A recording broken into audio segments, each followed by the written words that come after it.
Parliament ఎన్నికల వేళ తెలంగాణలో అటు బండి సంజయ్ ఇటు కేటీఆర్ నడుమ మాటల యుద్ధం నడుస్తోంది.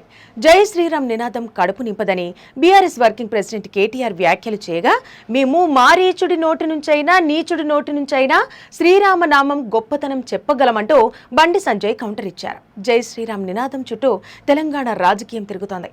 రాజకీయంగా ఇరు పార్టీల మధ్య శ్రీరాముడి నినాదం విషయంలో హాట్ గా రాజకీయం సాగుతున్న వేళ మాజీ మంత్రి బీఆర్ఎస్ నేత మల్లారెడ్డి అయోధ్య రామమందిర దర్శనం పొలిటికల్ సర్కిల్స్ లో చర్చకు దారితీసింది. ఎమ్మెల్సీ శంబీపూర్ రాజుతో పాటు పలువురు బీఆర్ఎస్ నేతలతో మల్లారెడ్డి అయోధ్య టూర్ ఆసక్తిని రేపుతోంది.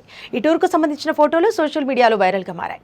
మల్లారెడ్డి బృందం దైవ దర్శనం విషయం అలా ఉంచితే, ఈ టూర్ వెనుక పొలిటికల్ టచ్ ఉందనే కామెంట్స్ సోషల్ మీడియాలో గుప్పమంటున్నాయి. ఇటీవలి కాలంలో మల్లారెడ్డి పార్టీ మారుతారనే ప్రచారం జోరుగా వినిపిస్తోంది.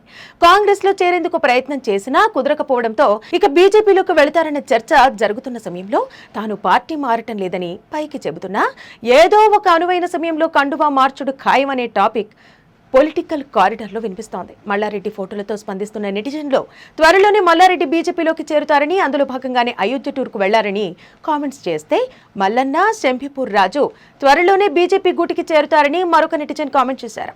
జై శ్రీరామ్ నినాదం అన్నం పెట్టదన్న కేటీఆర్ పార్టీకి చెందిన ఎమ్మెల్యే అయోధ్య రాముడి దర్శనానికి వచ్చారని సమజైందా కేటీఆర్ అంటూ మరికొందరు కామెంట్స్ చేస్తున్నారు. మరి మల్లారెడ్డి పార్టీ మారుతారా, లేక ఇది కేవలం దైవ దర్శనం టూరేనా అనేది కాలమే సమాధానం చెబుతుందని మరికొంతమంది చెబుతున్నారు.